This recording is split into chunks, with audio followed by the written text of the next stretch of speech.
Bem-vindo ao Aprende Aí. Acorde, hora de aprender. Talvez já tenham visto coisas que muita gente não acreditaria, mas o que estamos prestes a analisar agora não vai se perder no tempo como lágrimas na chuva. Vamos dar um upgrade no seu sistema. Essas palavras, ditas pelo replicante Roy Barry, cara, elas são consideradas uma das falas mais poderosas e comoventes de toda a história do cinema. É um momento que vai muito além da ficção científica para tocar lá no fundo do que significa estar vivo. Para a gente entender de onde vem toda essa força, todo esse poder do monólogo, primeiro a gente precisa mergulhar num contexto, sabe? Entrar naquele universo sombrio e chuvoso de Blade Runner. E no centro disso tudo está o Roy Barry. Ele é um replicante. Pensa assim, um ser artificial criado em laboratório com um tempo de vida super limitado. E ele está sendo caçado pelo Deckard, o Blade Runner, cuja missão é aposentar ele. O que é basicamente um jeito mais bonitinho de falar executar. Esse discurso se tornou o verdadeiro coração emocional do filme. Mas o mais incrível, o mais maluco de tudo, é que a forma final dele, essa que a gente conhece e ama, foi resultado de um golpe de gênio, assim, de última hora no meio do caos.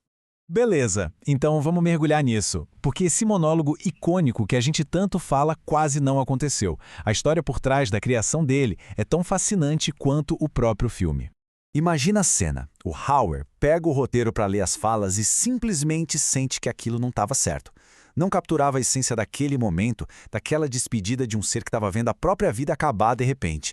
Ele sentiu que o texto original era muito falado, sabe? Muito blá blá blá, como ele mesmo disse. Para ele, um ser à beira da morte não ia ter tempo para um discurso longo e cheio de detalhes técnicos. Então, ele fez o quê? Pegou a caneta e decidiu reescrever tudo por conta própria. Tá, mas e aí? Como é que seria esse monólogo se não fosse essa intervenção do ator? O que estava no papel originalmente que fez o Howard pensar, não, isso aqui não dá? Bom, a primeira versão escrita pelo Hampton Fincher e pelo David Peoples era bem mais longa, sabe? Mais descritiva. Ela preparava o cenário, sim, mas não tinha aquele mesmo peso poético, aquele soco no estômago que a versão final acabou ganhando. E é aqui que a mágica acontece. A edição do Howard transformou o texto completamente. Ele pegou a essência, manteve a ideia principal, mas ele refinou, ele cortou, até aquilo virar pura poesia. Ele manteve as imagens mais fortes, como as naves em chamas, mas tirou todo o excesso. E aí, ele adicionou a linha que mudou tudo. A analogia perfeita sobre como a vida e as memórias são passageiras. E essa mudança, gente, não foi só para deixar o texto mais bonito, não. Foi sobre revelar o tema mais profundo do filme de um jeito que ninguém nunca mais ia esquecer. Lembra desse slogan? Mais humano que humano? Pois é, nesse momento final, o Roy Batty prova que esse slogan era a mais pura verdade. No ato de salvar o cara que estava caçando ele e refletir sobre a própria vida, ele mostra uma empatia, uma profundidade que o próprio Deckard parecia ter perdido há muito tempo. Isso joga pra gente aquela pergunta, né? O que nos torna humanos de verdade? De onde a gente veio ou o que a gente viveu? Os olhos artificiais do Roy viram mais beleza e mais terror do que a maioria dos humanos vai ver na vida inteira.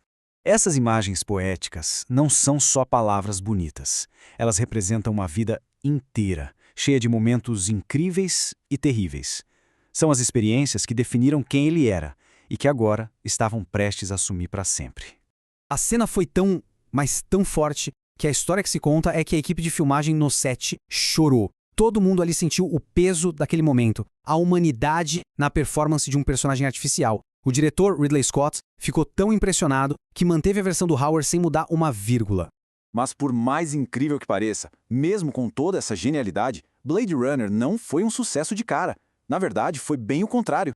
O filme foi considerado um fracasso de bilheteria quando estreou. Arrecadou só 33,8 milhões de dólares, o que mal cobriu o orçamento de 28 milhões. Ou seja, quase não se pagou. Foi só com o tempo, com o lançamento em fita VHS, sabe? Quando o pessoal pôde assistir em casa, rever, que o filme começou a ganhar a reputação que tem hoje. O público finalmente pôde absorver os temas complexos, os visuais absurdos e, claro, a força daquele monólogo final.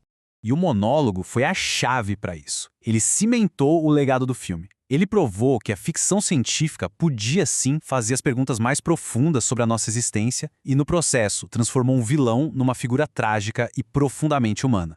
No final das contas, as últimas palavras do Roy Batty deixam a gente com essa pergunta, uma pergunta que ecoa na cabeça muito tempo depois que os créditos sobem.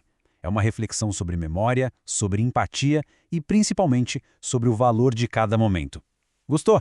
Então já sabe, curte, compartilha com quem precisa saber disso e se inscreve. Obrigado e até mais.